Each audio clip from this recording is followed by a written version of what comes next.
यीशु मसीह के मधुर नाम में आप सभी को जय मसीह की। मेरा नाम संजय फिलिमोन है और परमेश्वर मुझे दुष्ट आत्माओं से छुटकारे में और चंगाइयों में और वचन के प्रचार में इस्तेमाल करता है। और मैं आज आपके सामने एक शिक्षा को लेकर के आया हूँ जिसका टॉपिक ये है, क्यों स्वर्गारोहण नज़दीक है। Why rapture is imminent. मैं इस बारे में बातचीत करने जा रहा हूँ कि रैप्चर के बारे में नहीं बात करूँगा कि रैप्चर क्या है, कैसे होगा, परंतु मैं ये इस बारे में बातचीत करने जा रहा हूँ कि स्वर्गारोहण जो यीशु मसीह बादलों पर हमको लेने के लिए आ रहा है वो कितना नज़दीक है। तो मैं कुछ घटनाओं के बारे में बातचीत करूँगा और उसके बारे में बातचीत करके हम आपको बताएंगे कि कैसे हम कह सकते हैं कि रैप्चर जो है वो नज़दीक है।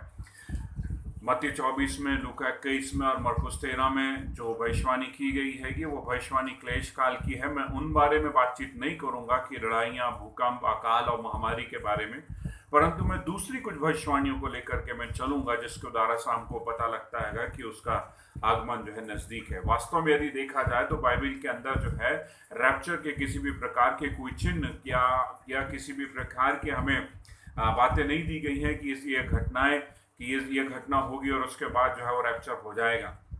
तो रैप्चर के बारे में बाइबल में नहीं लिखा है, परंतु मैं उन बातों के बारे में बातचीत करने जा रहा हूँ कि कैसे हमको पता लगाएं कि रैप्चर जो है वो नज़दीक है। हम ये कोई भी व्यक्ति जो है ये नहीं कह सकता कि रैप्चर का समय ये समय होगा, इतने समय के बाद में होगा, इस डेट को होगा, परंतु हम एक अंदाज़ा लगा सकते हैं कि किस प्रकार से जो है कौन कौन सी घटनाएं जो हैं हमारे सामने पूरी हो रही है, उससे हमें पता लगता है।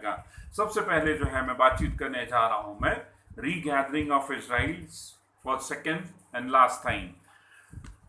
इसराइलियों का पुनः इकट्ठा होना दूसरी बार और अंतिम बार। यदि आपके पास में बाइबल है तो उसको निकाल लें, यशायाह 11 उसका 11वें पद को हम पढ़ने जा रहे हैं मेरे प्रियो। और मैं छोटी छोटी शिक्षाओं को लेकर के आपके सामने आता रहता हूं और ज़रूर आप इनको देखें, लाइक करें और अपने कमेंट को ज़रूर बताएं कि आपको इसमें और कुछ चाहिए है, तो हमें इंकरेजमेंट मिलता है और हमें और मौका मिलता है कि हम आपके लिए शिक्षाओं को लेकर के आ पाएँ। तो आइए मेरे साथ में निकालें यशायाह 11वां अध्याय उसका 11वें वचन को पढ़े, जहां पर लिखा हुआ है, उसकी हेडिंग को यदि आप देखें तो वहां पे लिखा है, बंधुआई में गए लोग वापस लौटेंगे।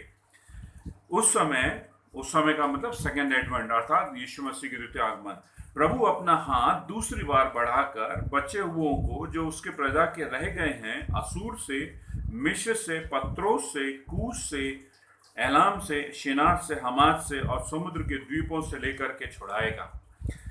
ना तो यहूदा एप्रेम से डाह करेगा और ना यहूदा एप्रेम से। 13वां वचन में पढ़ रहा हूं मैं। तो यहां पर इस बात को हमको समझना आएगा कि यहां पर जो है, यहाँ पर परमेश्वर जो है यशायाह के द्वारा इस बात की भविष्यवाणी कर रहे हैं कि मिस्र में, इथोपिया में, इराक में और जो यहाँ पे आसपास जितने भी जो यहूदी लोग जो बंधुआई में गए हुए लोग हैंगे, परमेश्वर कहता है कि मैं अपना हाथ दूसरी बार बढ़ा के, फॉर द सेकेंड टाइम मैं अपने हाथ को बढ़ा करके जो है मैं इनको वापस इजराइल में लेकर के आ जाऊंगा। तो यहाँ परमेश्वर कह रहे हैं कि जो दूसरी बार जो है मैं इजराइल में लेकर के आऊंगा, जो विभिन्न प्रकार के जो उस समय के जो देश थे, सीरिया था, मिस्र था, इथोपिया और इराक, ईरान से जो पृथ्वी के चारों कोने में जितने भी यहूदी लोग होंगे वो इनको इकट्ठा करने की बातचीत कर रहा है। तो यहाँ पर जो है इजराइल को बारे में है, परमेश्वर जो है सेकेंड टाइम रिगैदरिंग की बात कर रहा है। इस बात को हमको समझना होगा कि बाइबल के अंदर जो है फर्स्ट रिगैदरिंग जो है यीशु मसीह के समय में हो गई थी, जिनके बारे में जकरिया लिखता है और जो है किस प्रकार से जकरिया, नेहमाया, हगाय और मलाकी, ये सारे जो प्रॉफिट जो थे, इन्होंने जो है यीशु मसीह के समय के लिए कि किस प्रकार से इनका रीगैदरिंग होगा, पुनः जो है ये इकट्ठे किए जाएंगे, इसके बारे में भविष्यवाणी की गई थी। और यीशु मसीह के आने के समय तक ये जारी रहे और जब तक कि एक बड़ा ग्रेट नेशन नहीं बन गया तब तक ये आते रहे, क्योंकि बेबीलोनियन कैप्टिविटी से अर्थात बेबीलोन की बंधुआई से ये लोग चाहे छूट करके वापस आए और उसको हम कहते हैं फर्स्ट रीगैदरिंग। यदि हम देखें कि यीशु मसीह की जब मृत्यु होती है, यीशु मसीह को जब क्रूस के ऊपर मारा जाता है, तो वहां पर जो है महायाजक, हाई प्रीस्ट, ये लोग कहते हैं कि इसको क्रूस पे चढ़ा और इसके लहू का जो है जो श्राप जो है हम पर और हमारी संतानों पर, उन्होंने जब श्राप को मांगा अपने ऊपर, तो हम देखते हैं यीशु मसीह की मृत्यु के 70 साल के बाद में, अर्थात 70 AD के अंदर यदि हम देखें कि किस प्रकार से जो है रोमन्स ने जो है आकर के जो है पूरे इजराइल को जो है यरूशलेम को डिस्ट्रॉय कर दिया, नष्ट कर दिया, और उसके बाद जो है इजराइलियों को जो है गुलाम बना करके दुनिया के दूर दूर के देशों में वो लेकर के चले गए, और यहूदी लोग जो हैं वो गुलाम बन करके जो है वो सब जगह पहुंचाए गए, और इनका मंदिर नष्ट कर दिया गया, यरूशलेम नष्ट कर दिया गया। ये सेकंड टाइम स्कैटर्ड है, ये सेकंड टाइम जो है इन लोग जो है तितर बितर किए गए हैंगे। और फिर उसके बाद देखिए कि 19वीं शताब्दी के बाद से जो है उस समय जो है इनका वापस आना प्रारंभ हो गया, और ये जो है और ये वापस प्रारंभ आते गए, और एक ही दिन में जो है 14 मई 1948 को जो है इन लोगों का जो है एक राज्य जो है इजराइल जो है वो देश बन जाता हैगा। और ये इनका इकट्ठा आना जो है 19वीं शताब्दी से होते होते जो थे, और इनके बीच में जो अरब्स के बीच में और इजराइलियों के बीच में जो फाइट्स होती रहती थी, तो यूएन ने और ब्रिटिश गवर्नमेंट ने जो है जो उनके ऊपर कब्जा करके रखा हुआ था, उन्होंने इस बात को उन्होंने सोचा कि क्यों ना पैलेस्टाइन देश को जो है एक इजराइल को बना दे और एक दूसरा पैलेस्टाइन बना दे, ताकि लड़ाई झगड़ा समाप्त हो जाए। तो ये एक ही दिन की घटना है, और एक ही दिन में जो है इजराइल देश पैदा हो गया, और वो दिन था 14 मई 1948। On May 14, 1948, as the British mandate over Palestine came to an end, the People's Council approved a proclamation that declared the establishment of the State of Israel. This proclamation included a closing reference to the Rock of Israel, one of the names of God in 2 Samuel 23:3. The land of Israel was the birthplace of the Jewish people. Here their spiritual, religious, and political identity was shaped. Here they first attained to statehood. यशायाह 66 उसके 8 में लिखा हुआ है, ऐसी बातें किसने कभी सुनी, किसने कभी ऐसी बातें देखी? क्या देश एक ही दिन में उत्पन्न हो सकता है? क्या एक जाति क्षण भर मात्र में उत्पन्न हो सकती है? वास्तव में ये जो घटना जो लिखी हुई है 14 मई 1948 के अंदर यदि हम देखें, तो इजराइल एक ही दिन में, एक ही झटके में, एक ही रात को जो है एक इजराइल देश जो है विश्व पटल के ऊपर जो है, और जो है वो विश्व ग्लोब के ऊपर जो है वो प्रकट होता है, और उसका नाम था इजराइल। वास्तव में यदि ये घटना को यदि हम देखें, तो ये वचन जो लिखा हुआ है, ये वचन जो है ये पूरा नहीं हुआ है, परंतु जो है ये वचन जो है आंशिक रूप से पूरा हुआ है, और यीशु मसीह के द्वितीय आगमन के समय में, सेकंड एडवेंट के समय में जो है ये बातें जो है वो पूरी हो जाएंगी। और एक ही दिन में परमेश्वर ने अब्राहम से जो प्रतिज्ञा किया हुआ था, जो प्रॉमिस लैंड जो देने की बात की थी, प्रतिज्ञा का देश देने की बात की थी, एक ही दिन में जो है वो परमेश्वर जो है वो प्रतिज्ञा का किया हुआ देश जो है उनको वो दे देगा। 14 मई 1948 के बाद से अभी तक यहूदियों का इजराइल में वापस आना और बसना जारी है। वे बड़ी संख्या में पूरे विश्व के कोने कोने से वापस आ रहे हैं। मैं बातचीत कर रहा हूं यशायाह 11 उसके 11वें पद के बारे में बातचीत कर रहा हूं कि परमेश्वर ने अपना हाथ दूसरी बार बढ़ा करके जो विश्व के कोने कोने में जो इजराइली हैं इनको इकट्ठा करने की बातचीत कर रहा है। मैं उस भविष्यवाणी के बारे में बातचीत कर रहा हूं, किस प्रकार से जो है इजरायली लोग जो है अपने अपने देश को जो है इजराइल को जो है वापस आ रहे हैं, जबकि उनके माता पिता जो है इतने समय से सालों से जो है दूसरे देशों में रहे और वो वहां पर पले और बढ़े, लेकिन उन्होंने अपनी संस्कृति को नहीं भूला, लेकिन उन्होंने अपनी लैंग्वेज को नहीं भूला, लेकिन उन्होंने अपने परमेश्वर को नहीं भूला। और वो यही कारण है कि वे परमेश्वर की उस लैंड के ऊपर वापस आना शुरू कर दिए हैं, और वो जो लगातार वापस आते जा रहे और इजराइल बुला रहा है। इजराइल क्या रहेगा कि जो भी उसके 12 गोत्रों में से हैं वे इजराइल में आकर के बस सकते हैं। यहाँ पर हम देखें कि इजरायली लोग जो हैं विश्व के कोने कोने में बसे हुए, अच्छी जॉब में, अच्छे कार्यों में, अच्छे बिजनेस में, लेकिन वो फिर भी इन सब चीजों को छोड़ करके जो है अपने देश में वापस आते जा रहे हैं। आइए इससे संबंधित एक वीडियो को देखिए।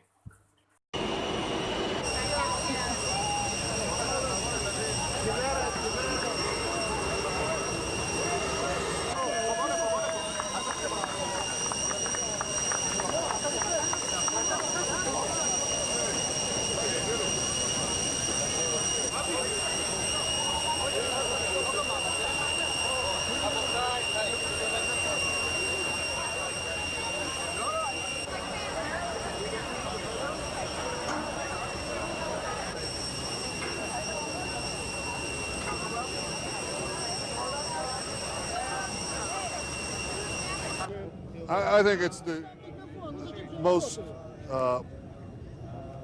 exciting reaffirmation of what Israel is about. Here you have American Jews coming to Israel at the height of a terror campaign that is aimed to wipe out Israel off the map. And these people are saying, no, you're not going to do it. We're coming here to join you to realize the dream of ages and to build Israel. They want to destroy, we come to build. I think it's tremendous.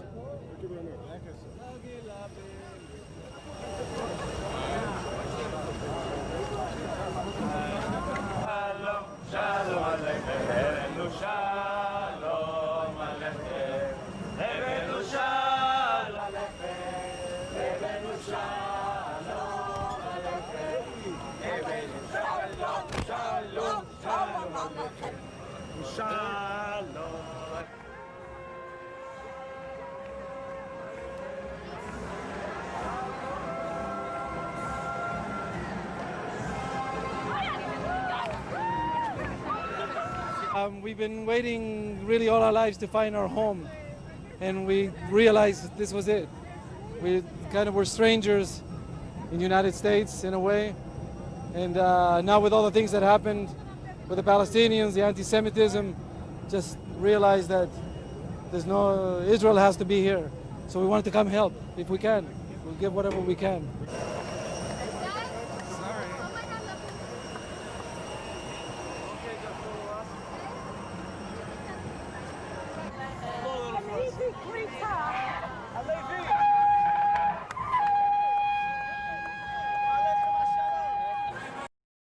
Majority of Jewish जो हैं अपने देश को लौट चुके हैं।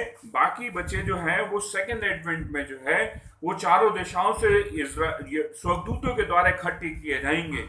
तो यहाँ पर जो है यशाया इस बात को बताता है, यशाया 11 से 13 में कहता है कि अब इन्हें तीसरी बार निकाला नहीं जाएगा, क्योंकि परमेश्वर कहता है कि इसके बाद अनंत काल की शांति होगी और इसके बाद जो है इन लोगों को फिर से स्कैटर नहीं किया जाएगा, फिर से उनको तितर बितर नहीं किया जाएगा, अर्थात वो तीसरी बार जो है वो निकाला नहीं जाएगा, परंतु वहां पर शांति होगी। यशाया 49 उसके 12 को यदि हम देखें तो वहां पे लिखता है, देखो ये दूर से आएंगे और उत्तर से और पश्चिम से और सीनियों के देश से आएंगे। सीनियों का मतलब एक्सट्रीम ईस्ट से जो है और all directions of the world से ये लोग जो है आएंगे। यशाया 27 उसके 12-13 में लिखा है, इस्राएलियों तुम एक एक करके इकट्ठे किए जाओगे। और यशाया 11 उसके 17 में लिखा हुआ है कि मैं तुमको देश देश के लोगों के बीच से बटोरूंगा और जिन देशों में तुम तितर बितर किए गए हो उनमें से मैं तुमको इकट्ठा करूंगा और तुम्हें इजराइल की भूमि में दूंगा। मैं यहाँ पर यह नहीं कह रहा हूं कि इजराइलियों का आना जो है वो पूर्ण रूप से इकट्ठा हो गया, पूरा कंप्लीट हो गया, नहीं, मैं इस बात को नहीं कह रहा क्योंकि 100% अभी भी नहीं हुआ है। क्योंकि तो एक सवाल ये आता है कि क्या ये इजराइलियों के इकट्ठा होना जो अभी भी पूरा नहीं हुआ है और तो क्या तब भी यीशु मसीह आ जाएगा, तब भी जो है रैप्चर हो जाएगा? हाँ मेरे प्रियो, ऐसा होगा। अब सवाल ये उठता है कि क्यों परमेश्वर ने 100% उनके इकट्ठा भी नहीं किया? केवल इसलिए नहीं किया क्योंकि हरमगेदोन के युद्ध में जो है इजराइलियों के ऊपर जब एंटी क्राइस्ट जब है इजराइल के ऊपर जब अटैक करेगा तो बहुत से इजराइली और आधा यरूशलेम जब नष्ट कर दिया जाएगा तो परमेश्वर जो है इन यहूदियों को विश्व के दूसरे स्थानों में रख करके उनको बचाना चाहता है। और जब यीशु मसीह जो है मत्ती 24 उसके 29 और 31 में लिखा हुआ है कि यीशु मसीह जब आएगा तब जो है वो उनको इकट्ठा करेगा। परमेश्वर जो है वो इजराइलियों को जो विश्व के कोने कोने में कुछ स्थानों में जो छूट गए हैंगे उनको परमेश्वर जो है 100% वो पूरा करेगा। मत्ती 24, 29 और 31 को यदि हम पढ़े तो ये वचन जो है रैप्चर के लिए नहीं परंतु सेकंड एडवेंट के लिए लिखा है, द्वितीय आगमन के लिए लिखा हुआ है। और एक ही समय में एक ही बार में जो है वो इजराइलियों को 12 गोत्रों जो है उनको जमीन मिल जाएगी। देखेंगे यहाँ क्या लिखा है, मनुष्य के पुत्र का चिन्ह आकाश में दिखाई देगा और लोग उसे बड़ी सामर्थ और ऐश्वर्य के साथ आकाश के बादलों पर आते दिखेंगे। वह तुरही के बड़े शब्द के साथ अपने दूतों को भेजेगा और वे आकाश के इस छोर से उस छोर तक चारों दिशाओं से उसके चुने हुओं को इकट्ठा करेंगे। क्या लिखा है कि अपने स्वर्गदूतों को आज्ञा देगा, भेजेगा कि इस छोर से उस छोर तक चारों दिशाओं में जो चुने हुए हैं उनको इकट्ठा करेगा। चुने हुए का मतलब इलेक्ट, इलेक्ट का मतलब यह है कि यहूदियों के लिए बाइबल में इलेक्ट वर्ड आया है, हमारे लिए नहीं। तो यहूदी लोग जो हैं, यहूदी लोगों को वो परमेश्वर इस प्रकार से इकट्ठा करेगा। पहली बात मैंने बताया कि दूसरी बार जो है परमेश्वर जो है उनको इकट्ठा कर रहा है, और इसकी हम देखते हैं किस प्रकार से कितना पूरा हो चुका है और थोड़ा सा बचा है, वो सेकेंड एडवेंट में होगा। अब दूसरी घटना के बारे में जिक्र कर रहा हूं कि कैसे हम जाने कि रैप्चर जो है इमिनेंट है। मंदिर का स्थान व पूर्वी यरूशलेम को अपने देश में मिला लेना और उस जमीन पर नियंत्रण कर लेना। दूसरा पॉइंट हम बातचीत कर रहे हैं कि इजराइल ने जो है पूर्वी यरूशलेम जो उसके हाथ में नहीं था और मंदिर जो है उसके हाथ में नहीं था। भले 1948 में जो है इजराइल जो आजाद हो गया था, लेकिन जो है यरूशलेम पूरी रीति से और मंदिर का वह स्थान उसके हाथों में नहीं था।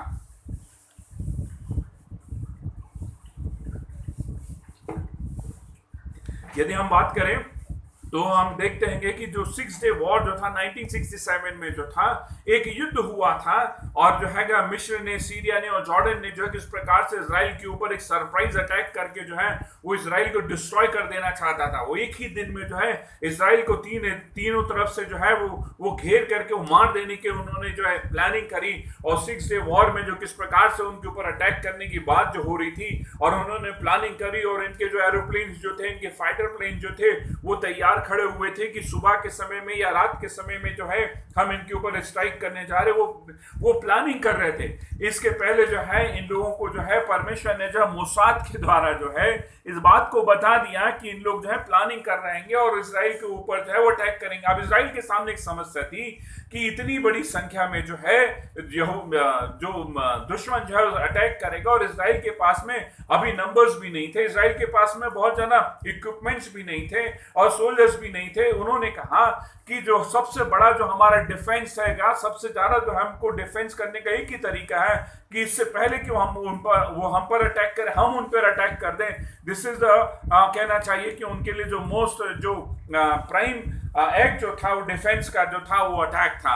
और इन्होंने क्या किया, रात ही रात में जो है इजरायली फाइटर जेट्स जो थे उड़े, और उड़ने के बाद जो है इनके सारे एरोप्लेन्स को जो है एयरपोर्ट के ऊपर ही उन्होंने खड़े के खड़े डिस्ट्रॉय कर दिया। एक भी एरोप्लेन चल नहीं पाया, उड़ नहीं पाया, और वो वहीं के वहीं पे नेस्तनाबूद हो गए। और यहाँ पर इजराइल ने जो है वो गोलन हाइट जो है सीरिया से जीत लिया, और मिस्र से जो है यहाँ पर गाजा पट्टी को जीत लिया, और इस प्रकार से जो है जॉर्डन से जो है वो इजराइलियों ने जो है वो पूर्वी यरूशलेम और मंदिर का वह स्थान जो है वो जीत लिया, और मिस्र से सिनाई और गाजा जो है किस प्रकार से उन्होंने जीत लिया। तो एक बड़ी घटना जो थी पूरे विश्व में ये चर्चित है कि 6 दिन का एक युद्ध जो हुआ था, इजराइल ने जो है बड़ी कम संख्या में जीत लिया।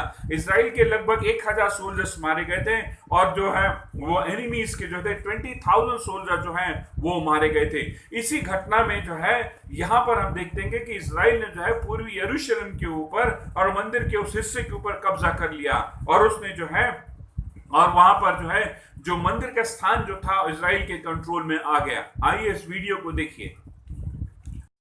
Our goal is clear. To wipe Israel off the map. We shall destroy Israel and its inhabitants.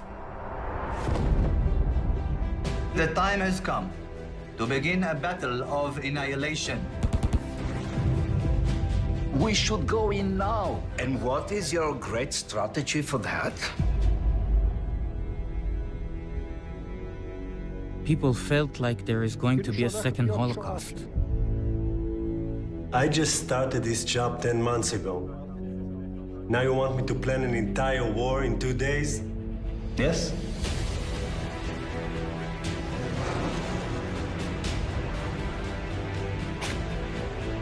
I really see this as the main legacy of our story.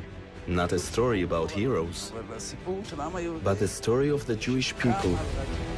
Jerusalem has never been conquered from the east. Not since King David's time. So it will be the second time. And the last one. Enter the old city immediately and capture it. 55th Paratrooper Brigade, move toward the Lion's Gate.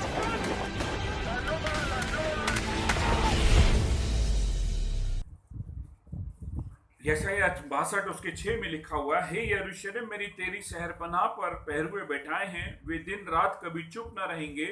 निश्चय मैं भविष्य में तेरा अन्न अब फिर तेरे शत्रुओं को खाने के लिए न दूंगा, और परदेशियों के पुत्र तेरा दाख मधु, तेरा नया दाख मधु जिसके लिए तूने परिश्रम किया नहीं पीने पाएंगे।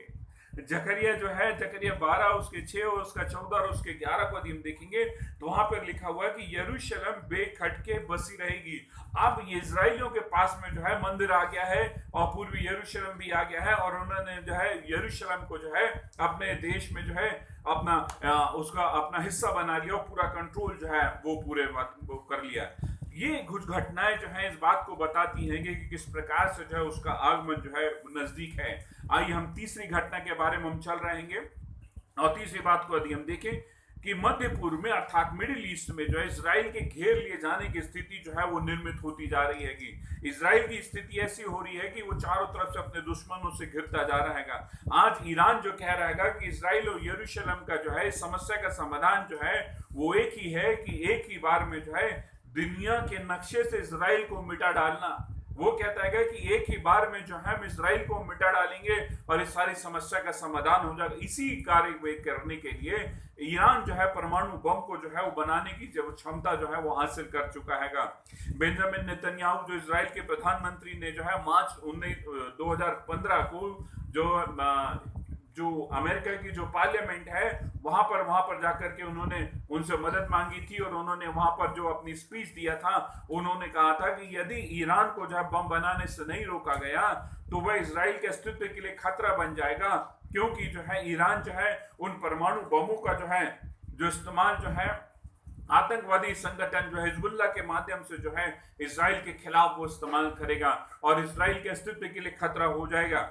2020 में यदि आज हम देखें तो यदि हम आगे की घटनाओं को यदि हम देखते हैं कि ना यूरोपियन यूनियन ने ना ही यूएसए ने जो है किसी भी प्रकार से जब संधि करने के बाद भी जो है उसको रोक पाने में सफल रहेंगे और इजराइल ने जो इस बात को पहले से वो कहता था कि हम अपनी सुरक्षा के लिए हम अटैक करेंगे और जो है हम इजराइल कहता था कि हम ईरान को जो है बम बनाने से जो है परमाणु बम बनाने से हम रोक देंगे। और एक समय आया कि अभी इसी माह की जो है जब फर्स्ट वीक ऑफ जुलाई में 2020 में यदि हम देखें कि इजराइल ने जो है किस प्रकार से जो है इजराइल ने जो है इस बात को पुख्ता किया कि मोसाद के द्वारा से बात को जानना चाहा कि वो कहां पर बना रहा है, ईरान जो है परमाणु संयंत्र को कहां बना कर रखा है। यही कारण से जो है ईरान ने जो है अपने परमाणु संयंत्र बनाने की जो फैक्ट्री जो थी वो अपने प्रयोगशाला को जो जमीन के भीतर अंडरग्राउंड बनाया था, क्योंकि उसको बात मालूम थी कि इजराइल जो है सैटेलाइट से जान लेगा, इजराइल जो है ऊपर से देख लेगा कि कहां पर ये बन रहा है। लेकिन मोसाद एक ऐसी इंटेलिजेंस एजेंसी है जो दुनिया में इसके समान बुद्धिमान, योग्य और जो है खतरनाक जो है एजेंसी जो है अब तक नहीं बनी। उसने जिस बात को जान लिया कि वो बम कहां पर बना रहेगा और इजराइल को जो है इस बात की जब सूचना मिल गई तो उन्होंने जो है अभी पिछले सप्ताह में जो है किस प्रकार से जो आधी रात को जब ईरान जो है बड़ी गहरी नींद में, बड़े आसान से बड़ी शांति की नींद में सो रहा होगा, इजराइल के 2 फाइटर जेट्स F-31 जो है वहां पर इजराइल से उड़ते हैं और ईरान के अंदर घुसते हैं और एक ऐसे फाइटर जेट हैं जिसको कि रडार भी नहीं पकड़ सकता और ईरान को पता भी नहीं लगा और इजराइल ने जो है वहां पर जो परमाणु संयंत्र है इनके ऊपर अटैक किया और अटैक करने के बाद उनको डिस्ट्रॉय कर दिया, वहां पे आग लग गई और उसके पूरे के पूरे परमाणु कार्यक्रम के ऊपर जो है वो इजराइल ने जो है सब नेस्तनाबूद कर दिया और जो है रातों रात जो है उन्होंने अटैक किया और अटैक करने के बाद जो है ये देश अपने देश को ये जो फाइटर जेट जो हैंगे वो लौट करके आ गए। आइए इस न्यूज को हम देखें।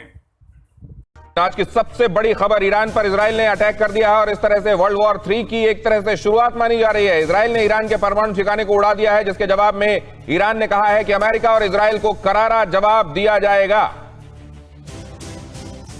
ये धमाके वर्ल्ड वॉर 3 की शुरुआत है। ये धमाके इस बात की गवाही दे रहे हैं कि जिस बात का डर था वो लम्हा अब आ गया है। ये धमाके इशारा कर रहे हैं कि दुनिया में अब कोरोना से भी बड़ी आफत आने वाली है। ये धमाके इस बात का सबूत हैं कि अब वर्ल्ड वॉर 3 को रोकना नामुमकिन है। जिसका डर था वो दिन आ ही गया है। इजराइल ने अपने दुश्मन ईरान पर अटैक कर दिया है और इसी के साथ एक और विश्व युद्ध की शुरुआत हो गई है। इजराइल ने ईरान के परमाणु ठिकाने को उड़ा दिया है। इजराइल ने F-35 फाइटर प्लेन से ईरान के परमाणु ठिकानों पर बम बरसा दिए हैं। इससे पहले इजराइल ने ईरान पर 2 साइबर हमले किए थे, जिसमें एक यूरेनियम संवर्धन केंद्र है और दूसरा मिसाइल निर्माण केंद्र है। दोनों को नष्ट कर दिया गया। इसके अलावा अब ये खबर है कि ईरान के परमाणु ठिकानों पर भी इजराइल ने फाइटर प्लेन से बम गिराकर नष्ट कर दिया है। ईरान की न्यूक्लियर पावर बनने के सपने को इजराइल ने तोड़ दिया है। सऊदी मीडिया में छपी खबरों के मुताबिक ईरान पर इजराइल का ये हमला पिछले हफ्ते हुआ है। इजराइल के हमले के बाद ईरान के नतांज न्यूक्लियर सेंटर में आग लग गई थी और जोरदार विस्फोट हुआ था। ईरान ने अपना पूरा न्यूक्लियर सेंटर जमीन के अंदर बनाया था, जो पूरी तरह तबाह हो चुका है। चौथा पॉइंट जो मैं आपको बताना चाहता हूँ, इजराइल के कुछ कार्य जो बताते हैं कि वह बहुत जल्दी मंदिर का निर्माण करना चाहता है। वो मंदिर के निर्माण को करना चाहता है। इसी घटना में यदि हम देखें कि यहूदी लोगों को मंदिर की साइट पे अलास्का मॉस्क के ऊपर डोम ऑफ रॉक जो है वो उस साइट के ऊपर यहूदियों को जाने की तो परमिशन है, लेकिन उनको प्रार्थना करने की परमिशन नहीं है, जबकि वो इजराइल के अधीन आता है। लेकिन जो डोम ऑफ रॉक और जो अलास्का मॉस्क जो है, इसका नियंत्रण जो है, इसका जो कंट्रोल जो है, या हम ये कहें कि इसकी व्यवस्था का काम जो है वो अरब्स के हाथ में दिया हुआ है, लेकिन इजराइल उसके ऊपर पूरा का पूरा कब्जा किए हुए, लेकिन जो है उसको जो है मॉनिटर करते हैं वो लोग करते हैं। लेकिन यहाँ पर हम देखें कि बड़ी एक ऐतिहासिक घटना घटित होती है कि यहाँ पर जो है यहूदी लोग जो हैं वहां पे प्रार्थना करने जाना चाहते, लेकिन अभी तक उनको ऐसा मौका नहीं था। तो अभी यदि हम देखते हैं कि इजरायली मंत्री जो है मिरी रिगेव ने जो कहा कि इजरायली जो है हम अपने पवित्र स्थान पर जाएंगे और वहां पर जाकर के हम जो है अर्थात अलास्का मॉस्क कंपाउंड में जाकर के हम प्रार्थना करेंगे। और वहां पर जो है उन मंत्रियों ने जो है 2 मंत्री वहां पर गए और यहूदी लोग भी वहां पर जाकर के वो प्रार्थना करने के लिए वहां पर जेरूशलेम डे के दिन इकट्ठा हुए। जेरूशलेम डे का मतलब ये होता है 1967 में जब पूर्वी यरूशलेम और मंदिर के जो साइट जो है उन्होंने जब उसको कब्जा कर लिया था, उसको जेरूशलेम डे के दिन उसको मनाते हैं।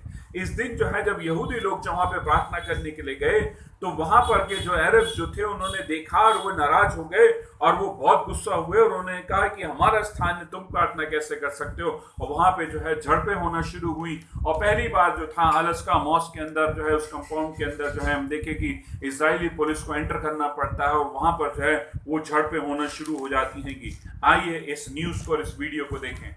This could have been expected from miles away. Even though the police has prepared for them, it seems they were inevitable. After the morning prayers on Temple Mount were over, the Israeli police decided to allow some Jewish visitors to enter the site. Shortly after, the clash has begun. The Red Cross has reported 61 Palestinians and 4 Israeli policemen were injured.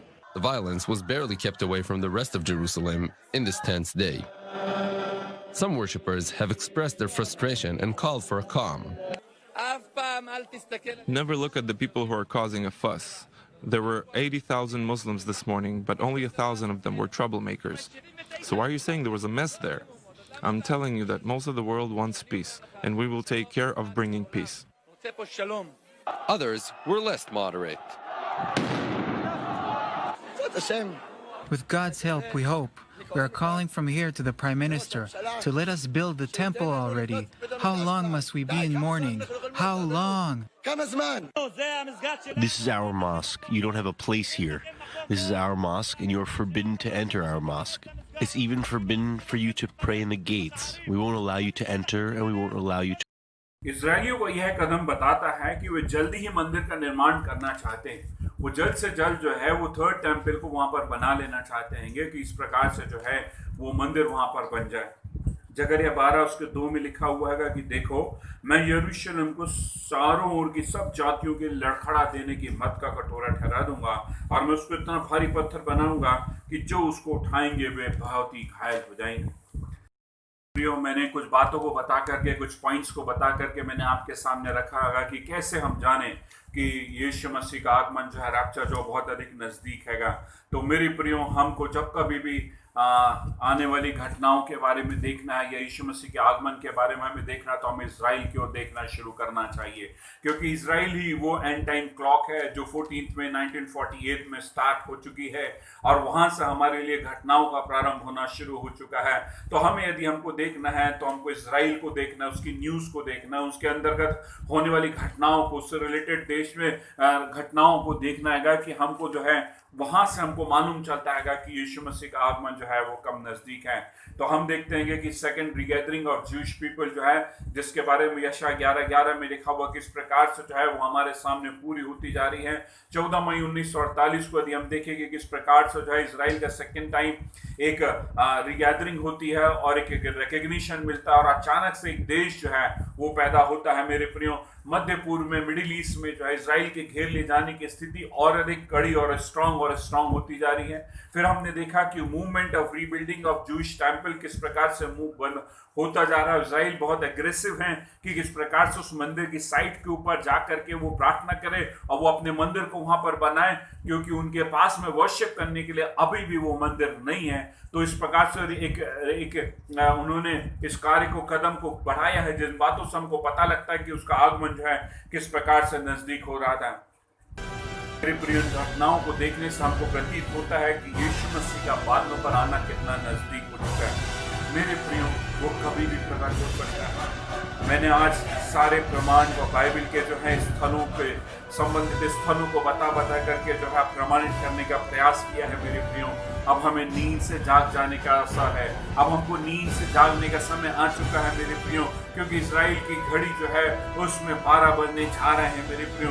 दिन प्रतिदिन हम जो है उसके आगमन के करीब आते जा रहे हैं मेरे प्रियो। कहीं ऐसा ना हो कि आज आप उसे ग्रहण करने के बारे में सोचते रहे और यीशु मसीह आ जाए और आप तैयार नहीं पाए जाएं और आप यहाँ पे क्लेश काल के लिए छोड़ दिए जाएं। आपने ऐसा सोचे होंगे, आप सोचते होंगे कि उसके आने की आगमन की जो है चर्चा जो हमने बाप दादों के समय में सुनी। पतरस अपनी पत्री में लिखता है कि उसके आने के आगमन की जो है वो बातें जो बाप दादाओं से चली आ रही हैं कि मेरे प्रियो, जो चिन्ह आज हमारे आंखों के सामने पूरे हो रहेंगे वो आपके बाप दादाओं के जमाने में पूरे नहीं हुए, आपके बाप दादाओं के समय में पूरे नहीं हुए, लेकिन आज हमारे सामने वो चिन्ह पूरे हो रहे हैं मेरे प्रियो। इससे हमको ये पता लगता है कि मेरे प्रियो की उसका आगमन कितना नजदीक है। बाप दादाओं की घटना जमाने में घटना घटित पूरी नहीं हुई, लेकिन हमारे युग में पूरी हो रही है कि मेरे प्रियो। बहुत बार आपने कहा मेरे प्रियो कि आज नहीं, मैं बाद में यीशु मसीह को ग्रहण कर लूंगा। आज की परिस्थितियां बताती हैं कि अब तो आपके लिए बात का भी समय नहीं बचा मेरे प्रियो। बहुत अच्छा हुआ जो आज आप इस संदेश को सुन रहे हैं, देख रहे हैं मेरे प्रियो, कि आज आपको उसको ग्रहण करने का आपके सामने एक मौका परमेश्वर ने फिर से दे रखा है मेरे प्रियो। आज जो है उद्धार आपसे केवल एक प्रार्थना की दूरी पर है। आप एक प्रार्थना को करेंगे और उद्धार आपके सामने होगा, अन्यथा हम हमेशा नरक में पाए जाएंगे। वहां पे पछतावा होगा। नरक में जाने के लिए करोड़ों अरबों रास्ते बने हुए हैं, लेकिन उसमें से निकल के वापस आने के लिए एक भी रास्ता नहीं बना मेरे प्रियो। आज जो है आप इससे पहले कि वहां पर जाएं, एक रास्ता मैं आपको बताना चाहता हूँ, वो सकरा है वो रास्ता। और वो रास्ता जब वो क्रॉस के ऊपर से होकर के जाता है, यदि आज अपना जीवन उसको देना चाहते मेरे प्रियो, तो आज उसको अपना मुक्तिदाता उद्धारकर्ता ग्रहण करने की आवश्यकता है मेरे प्रियो। सोचिए कि कितना खूबसूरत मंजर होगा मेरे प्रियो, कितना आनंद होगा मेरे प्रियो कि जब वो बादलों पर आएगा हमको लेने के लिए और हम उसे देखेंगे और वो जो है हम जो है उसको देखेंगे और वो हमको देखेगा मेरे प्रियो। हमारे लिए इस पृथ्वी के दुखों का अंत हो जाएगा, इस पृथ्वी के ऊपर की तमाम समस्याएं, बीमारियां और जो है परेशानियों का अंत हो जाएगा मेरे प्रियो। पैसों की तंगी समाप्त हो जाएगी, आपकी नौकरी की तलाश समाप्त हो जाएगी। ओ उसकी ज्योति ने चमकना शुरू कर दिया है। ओ यरूशलेम क्रमबद्ध हो रहे हैं मेरे प्रियो। स्वर्गीय सेना सफेद घोड़ों पे सवार होकर के आ रही है मेरे प्रियो। प्रधान स्वर्गदूत ने जो है तुरही फूंकने के लिए उसकी आज्ञा का जो है इंतजार करना शुरू कर दिया है। ओ मेरे प्रियो, वो स्वर्गीय सेना वो घोड़ों के ऊपर सवार है। वो यीशु मसीह मेरा घोड़ों पे सवार होकर के आपको बादलों पर लेने के लिए आ रहा है। वो पृथ्वी के ऊपर बहुत से लोग छूट जाएंगे, वो उसको बादलों पर देखेंगे किस प्रकार से जो है यीशु मसीह लेने के लिए आ रहा है। मेरे प्रियो, मुझको और आपको भी तैयार होना है। इससे पहले कि कोई पाप जो है आपको इस पृथ्वी के ऊपर खींच ले, हमें तौबा करने की जरूरत है, हमें पश्चाताप करने की जरूरत है मेरे प्रियो। और हमको अपनी योग्यता को साबित करना होगा कि हाँ यीशु मसीह मैं स्वीकार करना चाहता हूँ। आपको ये साबित करना होगा कि हाँ यीशु मसीह मैं आपसे प्यार करता, इस संसार से, संसार की इच्छाओं से, यहाँ की लतों से और तमाम तरह के पापों से, व्यभिचार से, दुनिया की हर एक अट्रैक्शन से जो हम अपने रिश्तों को अलग कर लेता हूँ। हाँ यीशु मसीह मैं तेरे साथ स्वर्ग में उठाए लिए जाने के लिए जो है मैं तैयार हूँ मेरे प्रियो। आज आप उठाए जाने के लिए तैयार हैं या आप छोड़ दिए जाने के लिए तैयार हैं? मर्जी आपकी है। मैंने जो है बाइबल के भेदों को खोल करके रख दिया है, मैंने अपने पूरे कार्य को किया है। मर्जी आपकी है, बारी आपकी है मेरे प्रियो। मैंने अपने काम को पूरा किया है, मैंने घंटों मेहनत करी है, घंटों स्टडीज किया है और उसके बाद मैंने आपके लिए निचोड़ करके लेकर के आपके सामने लेकर के आया हूँ इस बात को बताने के लिए कि कितना नजदीक उसका आना हमारे लिए हो चुका है और वो घटनाएं जो हैं हमारे सामने किस प्रकार से पूरी हो रही हैं। मैंने उन बातों को रखा हुआ है। शायद इन घटनाओं की चर्चा आपने अभी तक नहीं सुनी होगी। आपने अकाल, महामारी और जो है युद्ध पे युद्ध और लड़ाई पे लड़ाई इनके बारे में चर्चा सुनी होगी, लेकिन आज मैंने एकदम नई घटनाओं को लेकर के आया हूँ जो इस बात को बताती है कि उसका स्वर्गारोहण कभी भी हो सकता है। अपने आप को कठोर न करें। वचन ये कहता है कि उद्धार आज है, आज उसको जो है स्वीकार करें, आज उसको ठुकराएं नहीं मेरे प्रियो, क्योंकि जो है आपके लिए एक अवसर है। आज आपके लिए जो एक अवसर है, आप उसको ग्रहण कर सकते हैं। मौका आपके सामने है मेरे प्रियो। यदि आप उसको अपना जीवन समर्पित करते हैं तो आप मेगारोहण में उठाए जाएंगे, रैप्चर में उठाए जाएंगे। यदि आप अपना समर्पण नहीं करते हैं और यदि वो आ जाता है तो आप इस पृथ्वी के ऊपर क्लेश काल के लिए छोड़ दिए जाएंगे। यदि वो आप उसके आने के बाद जो है, उसके आने के जो है पहले यदि आपकी मृत्यु होती है तो आप स्वर्ग में नहीं जाएंगे मेरे प्रियो, परंतु नरक में जाएंगे। आपको जो है इस बात को समझ रहेगा कि आपको अपना जीवन यीशु मसीह को देना है। आइए हम अपने अपने जीवन को जो है यीशु मसीह को दे दें, अपना मुक्तिदाता उद्धारकर्ता ग्रहण करें उसको और जो है अपने जीवन को जो है यीशु मसीह के लिए समर्पित करें। यीशु मसीह के लिए जो है अपने आप को तैयार कर ले। देखिए वो किस प्रकार से आ रहा है, देखिए कितने लोग छूट रहे हैं, देखिए कितने लोग उसके साथ उठा लिए जाना चाहते हैं लेकिन उनको मौका नहीं मिला।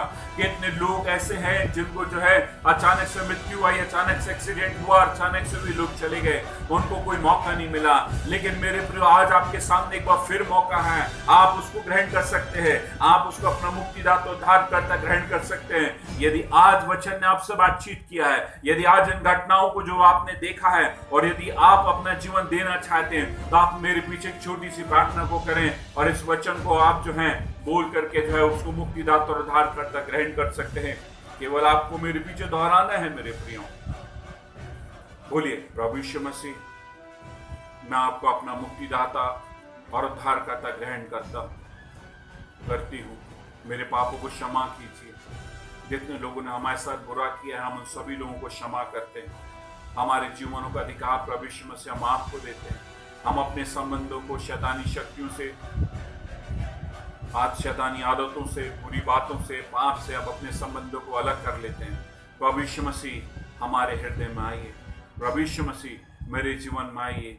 मेरे जीवन का पूरा नियंत्रण प्रभु यीशु मसीह मैं आपको देता हूँ।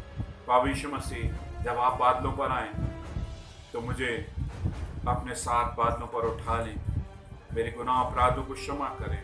जितने लोगों ने हमारे साथ बुरा किया हम उनको क्षमा करते हैं। हम अपने संबंधों को प्रभु यीशु मसीह हम आपके साथ जोड़ लेना चाहते हैं। आगे से जीवन को हम जिएंगे प्रभु जी, प्रतिदिन बाइबल को पढ़ेंगे, प्रार्थना को करेंगे और आपकी आज्ञा के अनुसार अपने जीवन को जिएंगे।